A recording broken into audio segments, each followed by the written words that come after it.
Okay, I've been asked to talk about the events of 1892, and I think most people are aware of the plaque down at the bottom of Marsh Lane on the outside of the Eaton Manor cottage, in commemoration of Lammas Day 1892, when the people of Leighton, led by C.G. Musgrave, H. Humphreys and E.C. Pitham, asserted the commoners' rights and successfully resisted the attempted encroachment upon these lands. So the first I knew of this was when I saw the plaque down there, and I thought, right, what's all that about?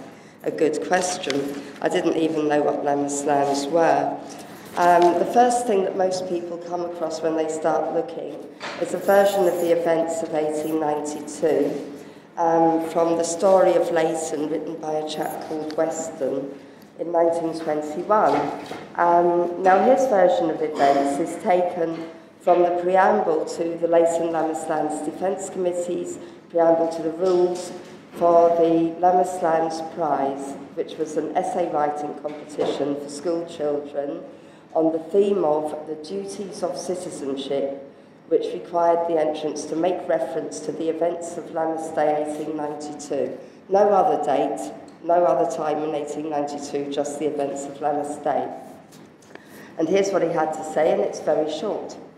Certain encroachments by the Great Eastern Railway Company upon the common rights on the marshes of the people of Leighton roused a storm of indignation in the town in 1892. Led by prominent local men, the people pulled up the rails and tore down the fences that the company had constructed. Legal proceedings were then began against the leaders of the movement, and the ground was again enclosed and the rails laid down. Undeterred by the threat of the law, crowds of Leightonians once more pulled down these obstacles. Public meetings were held, a petition to Parliament in defence of the common rights was prepared, and the aid of the Commons Preservation Society was obtained. In face of this continued and determined opposition, the company thought it well to compromise and proposed terms which were accepted and approved by a public meeting of the townsfolk. The ancient commonable rights of the people of Leighton of pasturing cattle upon the marshes had in fact ceased to be of value to a population of city workers and artisans, but their need of open spaces was greater in the crowded town than it had ever been in the early days of the agricultural village. Practically everything you see written about what happened in 1892 is either based on that or directly quotes it. In fact, the Great Eastern Railway Company were not the culprits. The crowds of Leightonians were augmented by quite a number of people, including a number of people from the Hackney side of the River Lee, who were not commoners in Leighton. The petition to Parliament was prepared by Sir Charles Russell, QC, who was the MP for Hackney South, and it was against the Water Company Bill. It was nothing to do with Lammas rights whatsoever. The Commons Preservation Society did not get involved, let alone obtaining aid from them. And there are quite a few other things in this that it's a very simplified account. At the heart of it, there's a kernel of truth, but then again, probably Robin Hood existed as well. When I joined the Lammas Lands Committee in 1994, a year after it was refounded on the centenary, and saw this plaque and read this, I thought, well, who were these people? And I wanted to know who they were, and all I had was these three names, Pitham, Humphreys and Musgrave, and I knew nothing at all about them. And this was in the days before Google, and you won't find anything on Google either, much apart from Musgrave. So I wanted to know who they were, and I assumed that they were people like the people in the Lammas Lands Committee as we knew it. And the sources that are available that tell you anything about it are basically the local press, the minutes book of their own defence committee held at Vestry House, the minutes of the Leighton Local Board and the Vestry Council, and a few published history and biographies. More recently, we've had genealogy websites and census returns available online and at the museum. There's also, of course, Kelly's Directory and the Victorian County History. So there's a mixture of primary sources and almost contemporaneous secondary sources that you can draw on. And over the last, I suppose, 10 to 20 years now, I've been trying to find out more about this group of men, because they were all men, women at the time being chattels and the property of their husbands or fathers, and not really taking much of a role in public life, although in 1892 that was beginning to change. One of the problems that you get with local papers of the period is that they were writing for a particular audience. And the audience they were writing for was basically the middle classes and the wealthier people. The gentry, basically, the landed gentry and the owners of the large houses. Which isn't to say that ordinary working people couldn't read and write. They could, and some are very highly literate indeed, as we shall see. But when they were mentioned at all in the newspaper, unless it was a court report or something like that, you never found out what their names were. A voice cried, someone said, an individual exclaimed, or you get heckles in brackets, here, here, or no, or the land is ours, but you don't know who said it, you don't know anything about them. And what I've done really is to set out on a bit of a whodunit to find out who done it. And the first thing that I discovered was that it wasn't just the Lemon Sands Defence Committee who done it. I don't know how many of you came to my talk in March last year when I was invited along with David Booth and Neil Howson to talk on various aspects to do with the marshes and open spaces. Of course, that was a bit of a hot topic at the time because the Save Leighton Marsh Group had just sprung into being and were trying to defend Portersfield Meadow at the northern end of Leighton Marsh from having two basketball courts, in fact, built on it. And the resulting mess is still down there for all to see. So I gave a talk, and shortly before that talk I discovered that in fact there wasn't just one demonstration on Lammas Day, there were several. Now I'm making a bit of an assumption here. I'm just going to assume, because I only have an hour, and those who know me know I could probably talk about this for a week.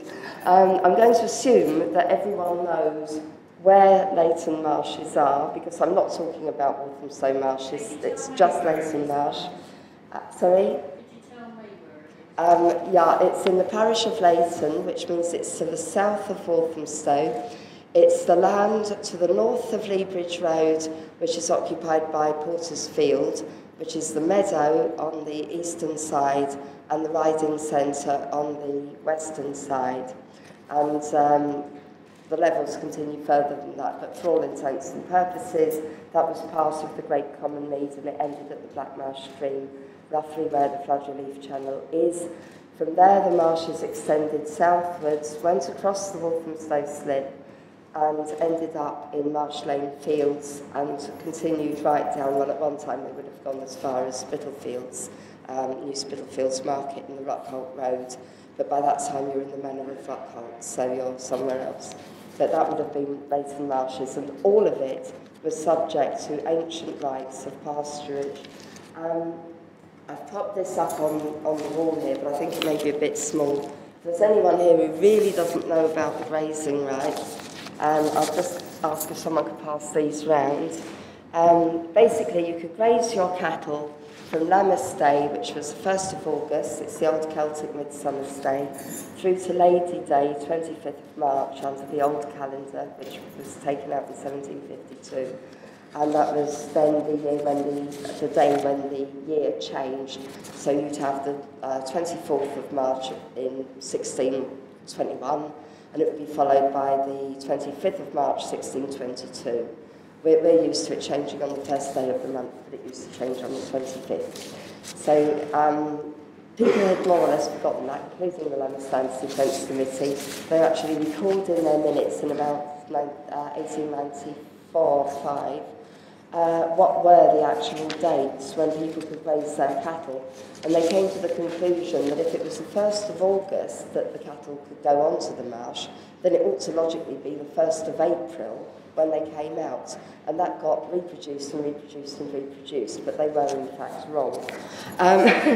Anyway, so basically, very little grazing, as Mr. Weston has pointed out, actually went on. But what people did do was use the marshes for recreation and to walk across, and there was a footpath which ran across to the new station at Lea Bridge Road, soon to be the reopened new station at Lea Bridge Road. And the East London Waterworks Company, which was set up in the 1830s, I think 1831, but don't quote me, had been given the right to extract water from further up the Lea from where it had been doing. There were huge outbreaks of cholera, typhoid, diphtheria, waterborne diseases, and people were dying in droves, basically. The population of Great Britain as a whole doubled between 1881 and 1900. The population of Leighton alone doubled between 1881 and 1891. And that isn't just because the census was more assiduously undertaken. London was growing and the population was literally doubling in 10 years, every 10 years.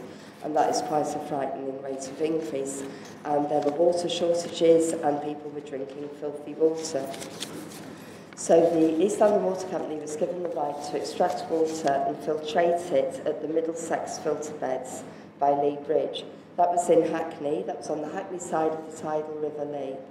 And then a bit later in 1851, they came to an agreement with the commoners of Leighton to dislammus, in other words, remove the Lammas grading rights, part of Leighton Marshes, and they built the first stage of the Essex filter beds on that site. And that's where the Clancy Dockerer site is, the Thames Water Depot now. They subsequently built more filtering beds there, and those are now the Waterworks Nature Reserve, which is run by Lee Valley Park. So that's basically the area we're talking about. Now, on somewhere back here, now we'll get to the date in a moment. On the 6th of June, 1890, the Leighton Vestry Council found itself being invaded by a large number of local people. I've got all the vestry minutes here, don't worry, I'm not going to read the lot. But they were asked to look into the Leighton commoners' rights. Now, local government in the 1890s was basically down to what was known as a local board. Leighton wasn't incorporated as a borough or whatever until 1905. So they had a local board, which was like a parish council, town council. But there was also the vestry, which looked after stuff to do with the church, stuff to do with the care of the poor, the workhouse, the parish overseer, care of the sick, the parish infirmary, and various other things to do with what the Church of England calls the cure of souls. In other words, looking after the people who lived in the parish, looking after their physical needs as well as spiritual. And they were concerned with matters that didn't really come under anything else, like commoners' rights, that came under the vestry. And the vestry clerk reported that his attention having been called to an encroachment by the East London Waterworks Company on the above-named rights, that's the Leighton commoners' rights, had caused a survey to be made of the Lammas land in question, and he had received the following report, which was ordered to be entered in the minutes. And this came from some surveyor somewhere or another. Dear Sir, the commoners of Leighton and the Great London Waterworks Company, beautiful copperplate writing this, I have, in accordance with your instructions, surveyed the 6 acres of open Lammas lands in the Leighton Common Marsh, which I understand the Water Company has recently acquired by purchase from the Reverend John Pardew or his trustees. The company have laid down the siding or tramway starting from the GER main Cambridge line, GER's Great Eastern Railway, at a distance of 460 yards southward from Lea Bridge railway station to a pound immediately northwards of their new filter beds, as shown on the accompanying tracing, which unfortunately doesn't accompany it. The length of this line is 260 yards. It is constructed partly on a slight embankment of earth, and the line is ballasted to the width of 9 and something inches with burnt clay. In my judgment, the company should pay compensation to the commoners for their rights in the manner prescribed by statute. Yours faithfully. And that was signed Robert Ragg Esquire, that's the vestry clerk, and he was Mr. Ragg of Rags in the village, he ran the buses. And Mr. Gallagher, who was actually the chair of the town council with the Leighton board, moved that the question should be referred to the clerk for further investigation and he should report back. So that's the first inkling that we have that I think Pardew was actually a vicar of St Saviour's at the time, I could be wrong. But anyway, that's the first inclination that we have back in June of 1890, that people were a bit riled. Following on from that, there were a number of letters written to complain about the cutting off of a footpath by the rails. Most of those were written by a man called Edward Pitham. Now, he'd moved, I think in 1889, 1890, from Shoreditch into the Leighton area, and he was living at 2 Rose Villas in Grange Park Road. And he wrote lots of letters, and he got very involved in things, and you can tell he was one of the gentry, or the better sort of, white-collar worker, because his name gets mentioned a lot in the paper. A number of gentlemen were present, including Messrs. Dalton, Cornish, Pitham, etc. And so you know who the gentry are, you know who these people are, they're the people who've actually got names in the paper. And I became quite interested in Mr. Pitham and looked him up and found he was married to Louisa Kate, and they had 6 or 7 children by the time they'd finished. And he moved from there to 31 Manor Park Road, and he became the secretary of the Lemmer Sands Defence Committee, and he's one of the 3 people named on the plaque at March Lane, and he was the person who unveiled it. Well, there you are. So I thought I'd done my job and I'd found out who the Lemmer Sands Committee were, and yep, they were people like us. There was a chap who was the solicitor's clerk. I was a legal secretary, so, it was fairly similar, I suppose. And then one day I was coming out of Lea Bridge Library and I noticed the plaque above the door. And I looked at it, and all of a sudden, here were all these names again from the Lemmer Sands Committee. Musgrave, Humphreys, Pitham, Dalton, all these names that I'd seen down in the list of who was a member. And I thought, oh, they were all councillors. Well, they must have been voted in by a grateful public for whatever it was they did. So I decided I would go and find out a bit more about them. And before I get to that, though, let me just tell you what actually did happen on Lemmer's Day. I'll give you an idea of what this stuff is like. This is from the local paper here, the Leytonstone, sometimes the Woodford and Leytonstone Express and Independent. And you can almost hear someone say, and now here is the news, and this is Alvar Liddell reading it. The events which occurred on the Lammas lands on Monday should form an epoch in Leyton's history. It is by no means the first time that people have felt it their duty to resort to vigorous measures and remove obstructions which prevented them from freely exercising their rights and privileges so far as they concern common lands, footpaths or public roads. Sometimes active opposition settles the question, but more often the matter is brought to a crisis and litigation ensues. And so it goes on. I'm not going to read that one to you. These are absent from the Lemmer Sands Defence Committee file at the Vestry House Museum, and I don't know why, but they're not there. But I've looked them up, and on Tuesday this week I discovered a much better report. This is from the rather more down market, I suppose, the West Ham Borough and Stratford Express. And reporting on the same events, they start off, there was fun in Leyton on Monday. And I thought this is going to be good. So I shall tell you about the fun in Leighton on Monday. I did actually type this up the other night. I did print it off, but I can't find it. There was fun at Leighton on Monday. It was not fun merely, however. Oh, I should have mentioned, Monday the 1st of August in 1892 was a bank holiday. So, of course, people weren't at work. It was a perfect day for a riot. In fact, they had a meeting the Wednesday before to discuss what they were going to do, and I'll start with that. I'm afraid this is from the rather turgid Leytonstone paper. A meeting of the inhabitants of Leighton, possessing Lammas or commonable rights, was held at the Town Hall on Wednesday evening, 27th July, to determine what actions should be taken with reference to certain enclosures of the lands by the East London Waterworks Company. Mr. Waller occupied the chair, supported by Messrs. Musgrave, Pittam, Humphreys, and other well-known local gentlemen. I hope these names are beginning to make a little inroad here. In explaining the position, Mr. Musgrave said that in January last year, the company had inserted an advertisement in local and other papers, giving notice of a meeting of those persons interested in the Lammas lands to be held at the Vestry Hall for the purpose of appointing a committee to treat with the company for the amount of compensation to be paid for the sale of the Lammas rights by them. The company, he said, had been guilty of the most willful deceit that could be possibly be perpetrated. The meeting was attended by comparatively few persons, but a committee of 5 was appointed.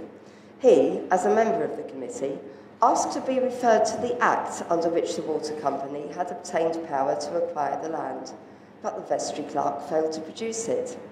A second meeting was held, and although in the meantime the Speaker had written to the clerk urging the same request, the Act was not produced. It was proposed to proceed with the business, but he moved an amendment to the effect that the company possessed no power to acquire the land, and the committee therefore declined to go on with the negotiations. The amendment was not carried, and the valuation was consequently proceeded with. A public meeting was then called to protest against further procedure. At another public meeting held in May of the same year, 1891, it was unanimously agreed not to proceed with the sale. On December the 2nd, 1891, he, Mr. Musgrave, received a letter from the company's solicitors stating that they had that day paid £930 into the Bank of England. A pound in 1892, by the way, was worth about £150 today. So that's quite a bit of money, really. On account to Messrs. Biggs, this was Tom Biggs of Capworth Street, who was a churchwarden at St Mary's, Tom Simmons, who was one of the parish overseers and a noted local Conservative, James Gallagher, who was the Conservative chair of the local board, and other local gentlemen, unspecified, in respect of Lammas or common rights existing in the parish.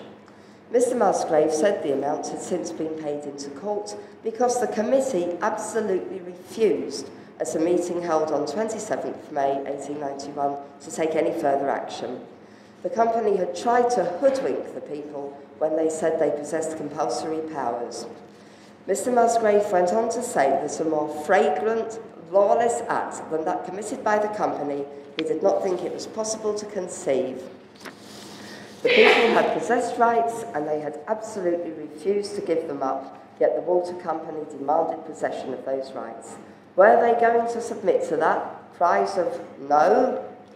It was their duty as citizens to preserve the open spaces in the parish. Hear, hear. It would be cowardly to allow the company to set them at defiance. Hear, hear. He moved a resolution to the effect that the meeting was of opinion that the recent enclosure on the Lammas lands was, inasmuch as the holders had refused to part with their rights, a gross act of lawlessness, and imposed upon the owners the duty of removing any fence which prevented the full, free and unfettered exercise of their rights. As the 1st of August was Lammas Day and a bank holiday, they could then remove the fences. Mr. Musgrave said he was quite prepared to take his share of the responsibility. If they did as he suggested, he didn't think the water company would carry the matter further. There would be no difficulty at all. The company took possession of the land 2 years before they issued any notice, so they deserved neither sympathy nor respect from the inhabitants of the parish. Mr. Patham seconded the resolution. And in supporting the proposition, Mr. Humphreys asked who would go and pull down the fence. Voices shouted, "All of us." "Are you going to bring pickaxes and choppers?" "Yes!" Cries of yes and laughter. The matter, he thought, should be definitely arranged that evening and the result published throughout the parish. Hear, hear! So, blah, blah, was it worth their while wasting ground in the manner they were doing? So, the chairman said that the land by that time comprised 12 or 13 acres. And someone shouted, "What, for £900? And the chairman said yes. Mr. Musgrave suggested they should meet at 10 a.m. on August the 1st near Etlow House, opposite the Antelope. It's on Church Road, you probably know it. They could remove one of the rails across the footpath and pull down the fence, and then adjourn to the county cricket ground to witness the fire brigade fete, and thus amuse themselves the rest of the day. So if we move now to the report of that in Stratford, there was fun at Leighton on Monday. It was not fun merely, however. Underneath the fun lay an important question respecting public rights, the final answer to which has probably not yet been given. Alongside the Lea Bridge Road, in close proximity to the works of the East London Water Company, are the Lammas lands, low-lying fields over which the parishioners of Leighton have certain rights. In one part of these fields, from the Great Eastern Line to its own premises, the Waterworks Company has laid down a tramway, and part of other fields to the north of Lea Bridge Road has been fenced in. That's roughly the area that is occupied now by the riding centre, I think, which is about 12, 13 acres, if you think about it. The company maintains it has power to do these things. On the other hand, a large section of the ratepayers, led by Mr. Musgrave, declare that the company has no right to acquire the lands unless the parish gives sanction. This has been refused, and the company has now been requested more than once to take down its fences and to take up its lines. The company has declined, and therefore Mr. Musgrave and his friends announced last week that on Monday, the 1st of August, the day on which the commoners' rights come into operation for the season, they would demolish the objectionable fences and lines. Etlow House was a place of rendezvous at 10 o'clock in the morning, the time. A better place for meeting could not have been suggested. First, because the path to the meadows turns down by Etlow House, and secondly, because just opposite there's a place of refreshments, the Antelope, at which the valiant could fortify themselves before the battle, or refresh themselves after it with bottles of beer. Long before 10 o'clock, groups of eager warriors, some armed with sticks and more armed with umbrellas, were trooping to the scene of action. A few of the most nervous experienced some little disquiet as they saw a fireman ride along Church Road, and a suspicion arose, as Leighton would be full of fire engines on this day, what if the Waterworks Company had engaged them to proceed to the Lammas lands and there, drawing on an endless supply of water direct from the reservoirs, play them upon the people? Terrible thought. A hose pipe, well handled, had been known to do great things in the way of scattering a crowd. Happily, there was no foundation for the disquieting suspicion. The firemen and their engines were only getting ready for the fire brigade competition to be held later in the day. It was actually quite clever of Mr. Musgrave to arrange to meet there, because that was where the firemen's parade, led by the town brass band, was setting off from. So there were hundreds of people there, and no one knew who was there for the fire brigade and who was there for a bit of fun on the marshes. A smart shower of rain sprinkled the neighbourhood, but eventually the Lammas lands job was allowed to be a dry one. At 10 o'clock, the crowd on the marshes continually grew, until there must have been 3,000 to 4,000 people present. Scattered here and there were little knots of policemen, and at one point mounted constables were stationed.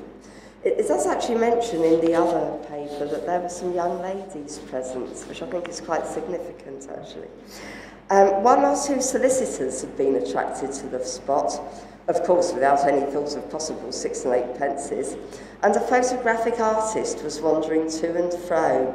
People were asking, where are the fences that has come down? Nobody seemed to know, but the prevailing opinion was that some high black railings were to be the object of attack. They must have had that fence up a long time, remarked one, or they wouldn't have been able to construct those expensive works. Never mind, said another, we'll soon have the fence down. Maybe the reservoirs will serve us for lakes. Shortly after 10 o'clock, Mr. Musgrave and those acting with him appeared. Loud cheers greeted their arrival. Mounting a slight eminence, in other words, standing on a table outside the pub, I imagine, Mr. Musgrave explained the situation and the method of procedure.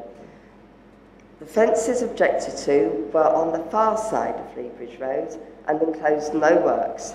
The attacking party would first proceed to those and level them, and then return to the tram line beside which they were standing and lift part of that. This should be done in as orderly a fashion as possible. There was to be no riot, no wanton destruction of property, and none of the property meddled with was to be carried off. So long as they acted thus, the police would not interfere. Mr. Musgrave thought the best plan would be for 7 or 8 inhabitants of Leighton to hand him their names and addresses. These he would give to Police Inspector Wallace, who was standing close by, and they would then cross the Lea Bridge Road. He was prepared to place his hands on the fences first, to take his share of the responsibility. This address, the speech, was frequently applauded.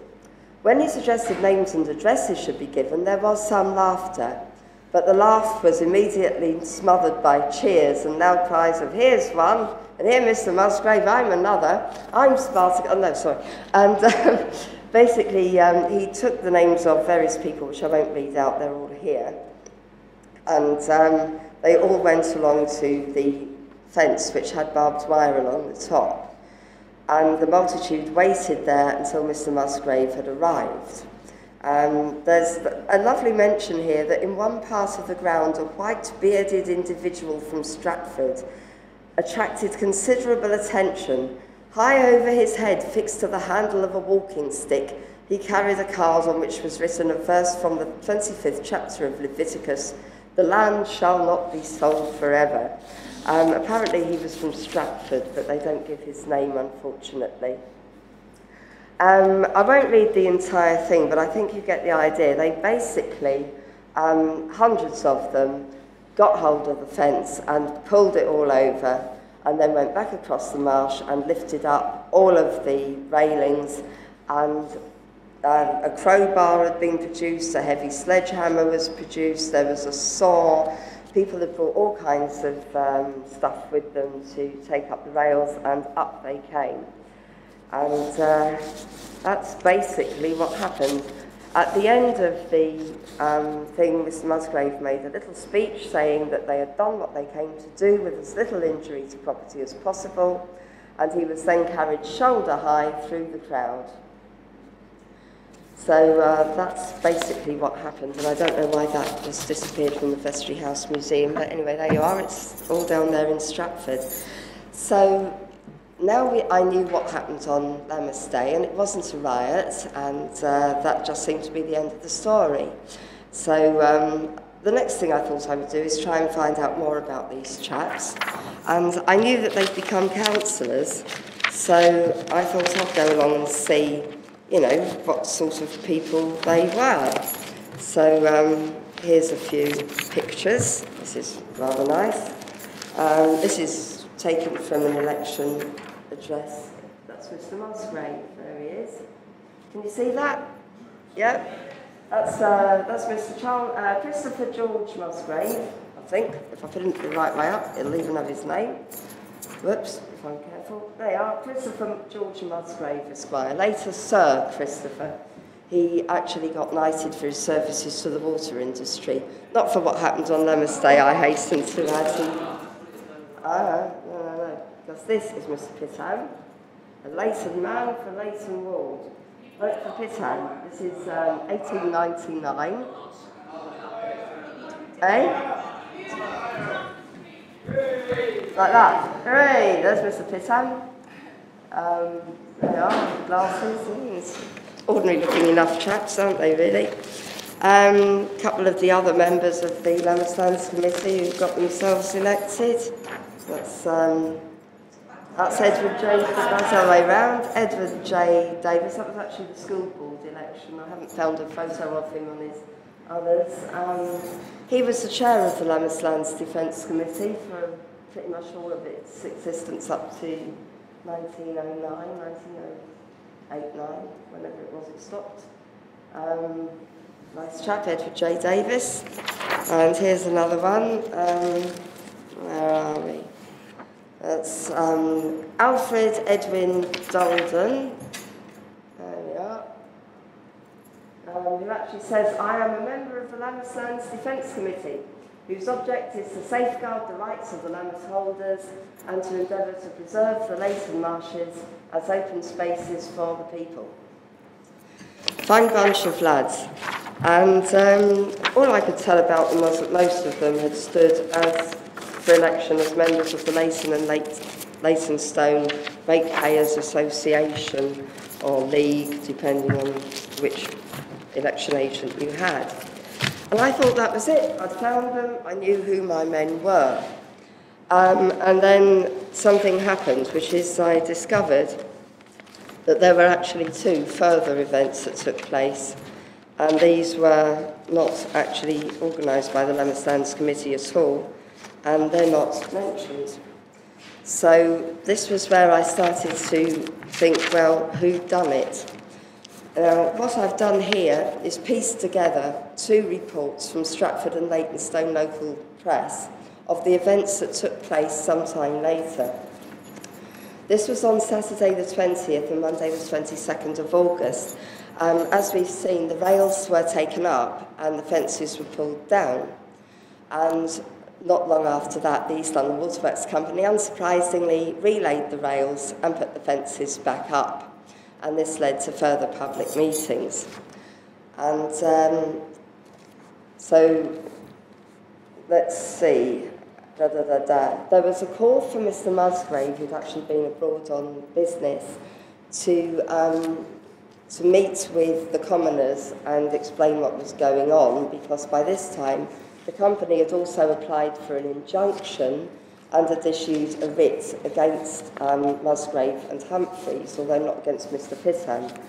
Nothing ever seems to have been done about the 8 people who handed their names in, because Mr. Musgrave said that he would take full responsibility. I've never been quite sure why Mr. Humphreys got involved in all this. He's referred to as Mr. Musgrave's henchman, but he doesn't seem to have actually done anything, but he's there anyway. So he was also a sort of co-defendant against the company by this time. The person that they went to defend them, they basically what they did was they set up a defence committee to defend them and defend their action, and also to defend the Lammas lands against future encroachments and to keep them as open space. So they had very much a two-pronged approach. They also, the Lammas Lands Defence Committee, which was set up, decided that they would oppose the water bill that was going through Parliament and had just gone through its first reading, where the East London Water Company was seeking further powers to encroach on other land. And that was seen off by the MP for Hoxton and others. There was a huge petition got up that was actually throughout London and Western Essex. So they really had a platform of 3 things. And one of the people who joined the Lammas Lands Committee at its first ever meeting was a Mr. Aubrey Augustus Timbrell, who lived in the Leighton area and was a solicitor. He'd moved to Leighton and got very involved in everything that was going on. And he was taken on as the solicitor to represent Humphreys and Musgrave. So at this point, after the 1st of August, there was a lot of legal stuff going on with a lot of letters going backwards and forwards. The commoners called a meeting. I've seen nothing about the meeting that the commoners called, I have to say. And they asked Mr. Musgrave to meet them to justify his action in allowing, in saying to the company that he would not enter upon the marshes for a period of 4 months, and that he would undertake to not to encourage others to do so for the purpose of removing rails or anything like that. And there was even a negotiation going on about whether the company could be allowed to relay the rails if they paid compensation. So he refused to meet the commoners, and they got a bit shirty. And instead of doing that, he wrote a lengthy letter to the Independent, which I can't find published in the Independent, but I presume it must have been, in which he said that he intended strictly to carry out the arrangements with the water company's solicitors, Bertram and Company, and he would not be present at the commoners' meeting on the marshes. He was going to keep well away because he didn't want any trouble, basically. The letter didn't reach the majority of the commoners, for on Saturday afternoon, 20th August, groups of persons were continually moving to and fro on the land in anticipation of some fresh move. Those who were disinclined to wait for the steps of law to right whatever wrongs there are, assembled on Saturday evening on the southern portion of the Lammas lands, in other words, Marsh Lane Fields, to discuss the matter of the relaying of the rails by the water company and determine a course of procedure. The general idea was that the meeting time was 6 o'clock, but by that time there were no more than 30 people present, mostly young men and a few boys. The weather was favourable for an outdoor meeting, the heat of the day was over, and the evening was cool and pleasant. Soon after 6 o'clock, there were about 100 men standing around and examining the solidity of the new rail or tramway which had been laid, but there seemed to be a lack of enthusiasm about them. The thread of conversation engaged in by those present did not accord with the peace and quietude of nature. And just after 6 o'clock, the group began to bestow their attention upon the rails. The rail path or forefootway had been covered with a layer of red ballast or burnt clay. It was gravelly. Some of this was scraped away and the ends of sleepers exposed. The remark, "We should take them up, the land is ours," was uttered by one of the men. The point where the group had congregated was where the rails crossed the path running through the lands. Meanwhile, more small knots of people were advancing. By 6:30, there were 50 people present. Some had just come to see what would take place. Between 6:30 and 7, people began arriving in large numbers from both Leyton and Leabridge directions. At the central group, the conversation with regard to the Lammas lands closed with the... well, never mind that. All of those present were of the working class order. I do like that. It's a bit like, like the fine and the order, working class order. There are none the worse for that, however. All labour is honourable, whether physical or mental. Converse easily and naturally voted into channels, and matters concerning labour were touched upon, one shrewd young man being the chief spokesman. Politics was one of the subjects. It was declared that the new Postmaster General was no better than his predecessor, the point of view being that he hadn't sufficient sympathy with the post office workers. Of the Labour leaders, it was said they all wanted a place. The only one not an office hunter was John Burns. Keir Hardie was playing a bold game to get a name. Some of them were evidently close students of current national history, but it was curious that of current local history, especially as it concerned the Lammas lands, they were ignorant. There were police present as well, and after waiting nearly half an hour, Mr. Pittan put in an appearance. The crowd began to increase in numbers. Around 7 o'clock, Mr. Pittan strolled up to the crowd, accompanied by one or two other Leyton gentlemen. After a few consultations as to what should be done, he concluded it was best to place the position of matters before the people, who now numbered something like 100 or so. Being called upon to say something, Mr. Pitham proceeded to give an explanation of the state of affairs, and he read out Mr. Musgrave's letter, and also then went through the meaning and scope of an injunction, and he dealt with the writ issued by the company. Whilst reading it to the people, he interpolated the remark, "They, the water company, call this land theirs," which was received with ironical laughter, and someone asked to know where they'd got it from. So he read out all these letters, and I'm not going to go through all that because I've only got one evening. That went on for quite a bit, because obviously he went on for quite a bit reading out the letters. While he was reading, there were several interruptions, cries of "let's have 'em up" being freely interjected. And when he came to the passage, "works of the company on their land," someone called out, "How did they get it?" While another retorted, "They want to steal it." The shrewd and intelligent young man aforementioned came forward and said a few words to Mr. Pitham, whereupon the latter said that this meeting should adjourn for a week. No, to ascertain if the water company would enter into an arrangement such as had been proposed. It was apparent that there was no seconder, but another gentleman, Alstrom by name, stepped forward and said from what he could gather the land belonged to the people, and the water company had taken it upon themselves to lay down the rails.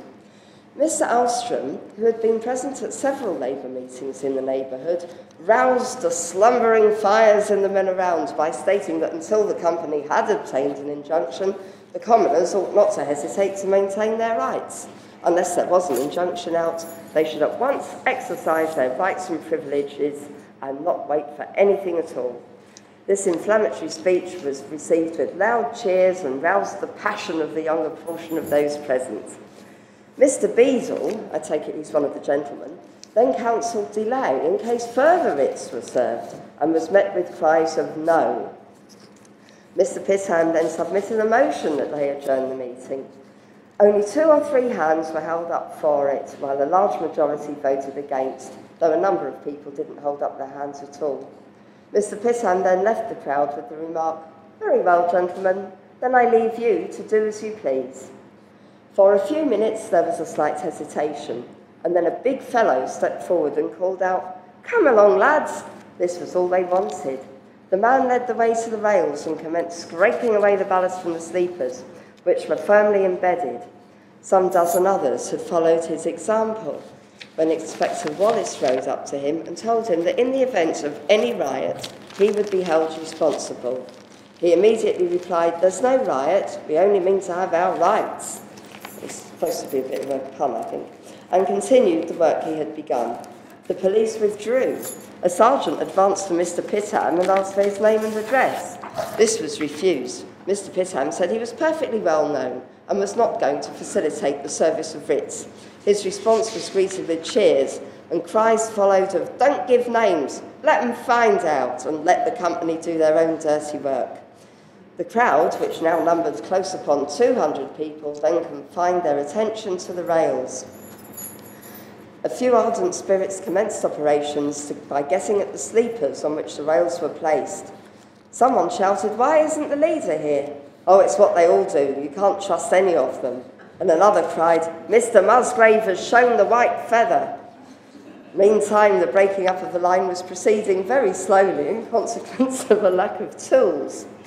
But in a few minutes, a heavy crowbar and a screw spanner or wrench were obtained, and while one used the former with effect, the men hammered and screwed to the following ditty. I found this on the internet, and I was astonished to find that when I sang this at the Radical History Workshop, I didn't know the tune, so I set it to a tune that would fit. And I was quite amazed, because they tell you what the tune is, to find out that it was actually the correct tune. Sing it. Okay. Well, I'll just do the chorus.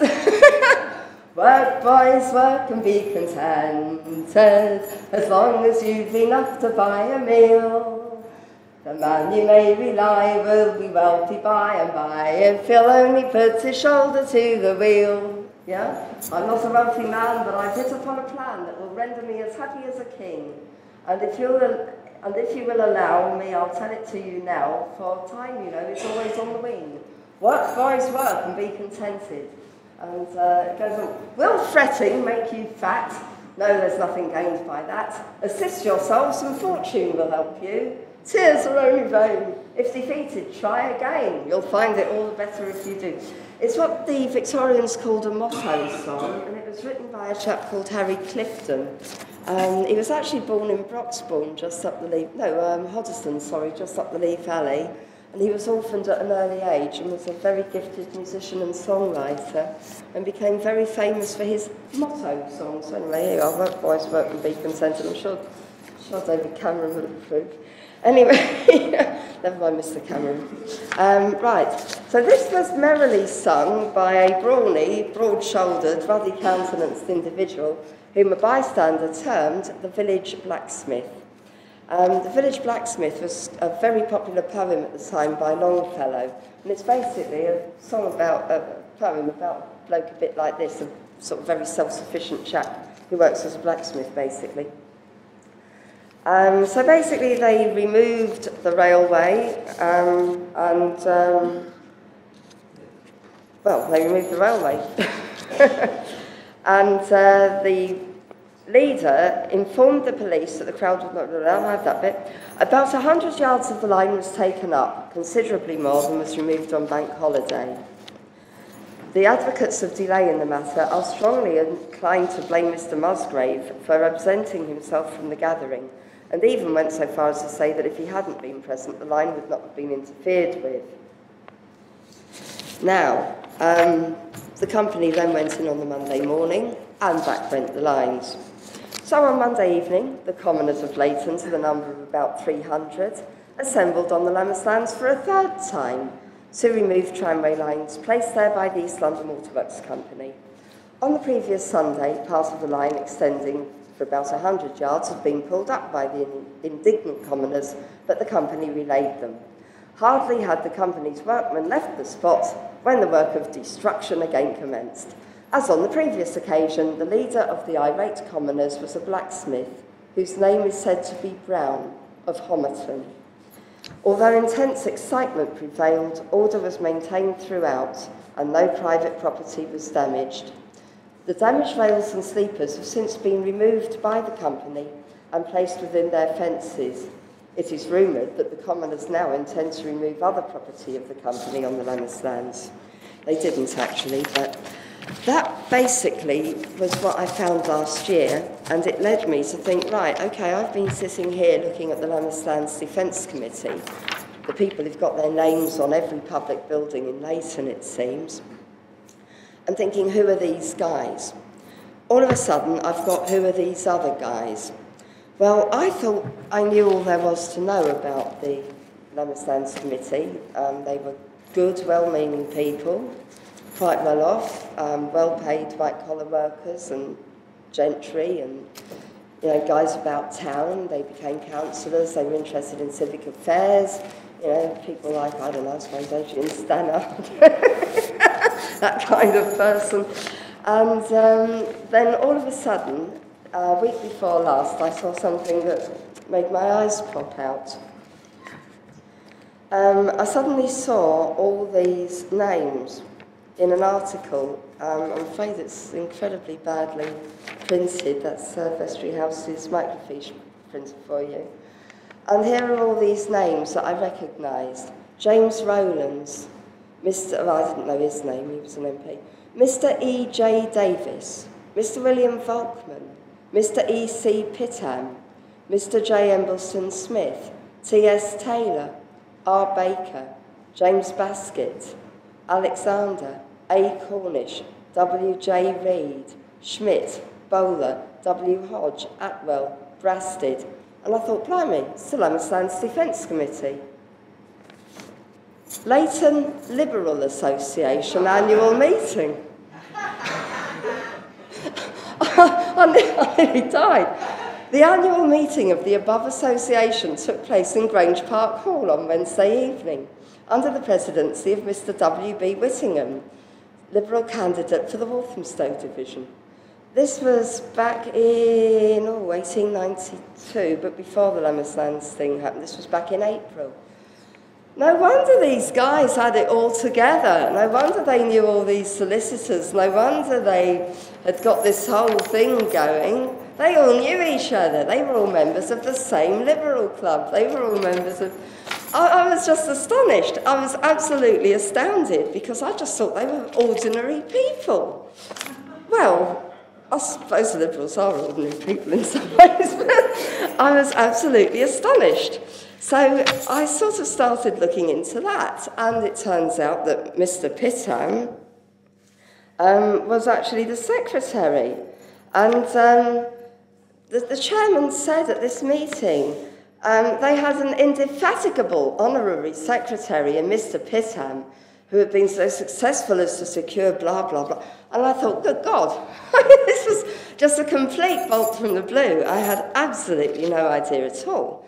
And then I found out that in those days you weren't allowed to stand for a local council as a member of a political grouping. You could stand as a ratepayer, but you couldn't stand as a Liberal or a Conservative or a Unionist, or you had to just be you, or be sponsored by a group like the ratepayers. And that was quite a shock. The Lemmerslands Defence Committee was basically the Leighton Liberal Association under another name. So I thought, blimey, so that's who these guys are. So the next question was, who are these other guys? Well, the other guys I hadn't got much to go on, to be fair. I mean, they obviously were ordinary local working people, and I thought that was the end of the matter as well. But I thought I'd have a go. I had the names of two of them, after all. One of them was a blacksmith called Brown from Homerton, and I thought, well, that's a bit difficult, isn't it?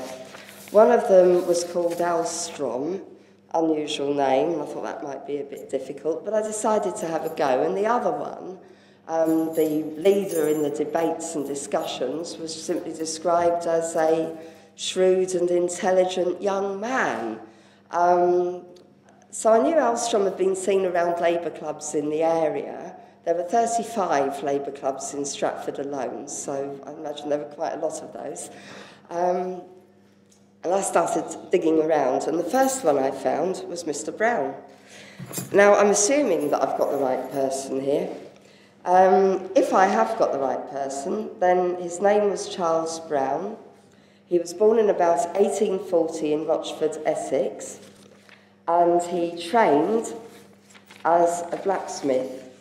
In 1861, he was apprenticed to Joseph Whittingham, interestingly, the same surname as the parliamentary candidate for the Liberals, I don't know if there's any relationship at all, who was a master blacksmith based in Old Ship Lane, Rochford, Essex. He came to London as a farrier and gave his profession as farrier when he married Francis, someone or another, I don't know who was born in about 1850 in Homerton. Doesn't say where in Homerton, but I would assume St Luke's, because that's where all 5 of their children were baptised. They lived at 10 Rosina Cottages, Shepherd's Lane, Homerton in Hackney. So I have here a Brown anyway. Oh no, sorry, I got that wrong. They actually married in the Liberty of Norton Folgate in Whitechapel in 1871. Sorry, I missed that bit. I've even found his parents, his father, Henry Brown, born 1817, a licensed hawker, and his mother, Charlotte, born 1810 in Thurlow. He was the third of 5 children, and they grew up in Church End, Rochford. I can't find any other blacksmiths or farriers named Brown in Homerton of a suitable age at that time, and they appear in several censuses. The other one I looked up was Alstrom. He was much easier. There were only 3 Alstrom families in the whole of the UK, as far as I can tell. None of them particularly big. One lot were in Liverpool, the other lots were in Lancashire, and one lot were in Walthamstow, which kind of narrowed the field. And that Mr. Alstrom was called William, and he was born in Deptford in 1855. His wife Sarah was born in Southwark in 1855. His father was a coal merchant who had a business called, unsurprisingly, Alstrom and Company, Coal Merchants, based at Old Ford Lock in Mile End. All of their children, 6 of them, were born in Mile End, or sometimes given as Stepney. He had an address also in New End Road in Whitechapel, and they moved to Clerkenwell in about 1900, and he and his wife both died in Clerkenwell, he at the age of 53, she aged 58. I don't know what happened to all of his children, but he had a son, William, named after him, who died in Brighton, in Ealing, and the youngest son, George, died quite recently, funny enough, in Brighton. So I found his family, and I'm pretty certain that that's the correct Alstrom, because there's no competition, though I could have got Mr. Brown wrong. That leaves us with the question of who was the shrewd and intelligent young man who led the discussions. I've got a hunch that I might know who it was, but I don't know because they don't give his name. And I rather suspect that he may have been Aubrey Barker, who was the secretary from 1892 until 1950, which seems a remarkably long time, of the Walthamstow Radical and Working Men's Club. I think it was called that. I forgot what the name is. Walthamstow Working Men's Club, located through an alleyway between 82 to 84 High Street. It was founded in 1862 as the St James Club, when High Street was called Marsh Street, and it moved to 82 to 84 in 1872 when they built a hall. They then acquired additional premises in 1890, including 2 shops which they let out for rent. And in 1892, Ambrose Barker, born in 1859, the son of a chartist from Northamptonshire, who had moved to Leyton in 1878, aged 19, as an assistant schoolmaster, became heavily involved in the club and was its secretary from 1892 until 1950. Gosh, he must have been either brilliant or unstoppable. He was also involved in the Stratford Secular Society and the Dialectical and Radical Club, which he helped to found in 1880. And he also set up with someone else the Labour Emancipation League, which in 1884 merged with various others to form the Social Democratic Federation, which also included William Morris and Karl Marx's daughter Eleanor, who married Aveling, who gave his name to Aveling Park in Walthamstow. The SDS split soon afterwards, and he went with William Morris into the Socialist League. Now, I've got absolutely no evidence for him being the shrewd and intelligent young man, but if he'd just been elected president of that club, then obviously he was someone that people looked up to and would have been the most likely person to be leading the conversations and discussions around Keir Hardie, who had just been elected as an MP for Labour in West Ham South Division. There was an election in 1892, general election, and 3 Labour members had been returned. So I think I've started to find out who these guys were. I found out who the Lammas Lands Defence Committee were and got quite a shock. But now I'm more on the trail of who these other guys were. Who were they? You know, were they a group of people from a particular group, or were they just ordinary commoners who just went down to the marshes, as the Stratford Express would put it, for a bit of fun? Maybe we'll never know, but anyway, that's kind of it. That's an hour and a couple of minutes. And no, it's not. It's an hour and a couple of minutes. I started just after 1:45. So, is that it? Well, I hope that's kind of not been too boring for you all. And for me, it's really been a bit of a detective story, looking for people and trying to find out who they were, where they lived, and you know, not just their photos, but really trying to put some flesh on the bones. So they're kind of real, like we are. Anyway, thank you very much.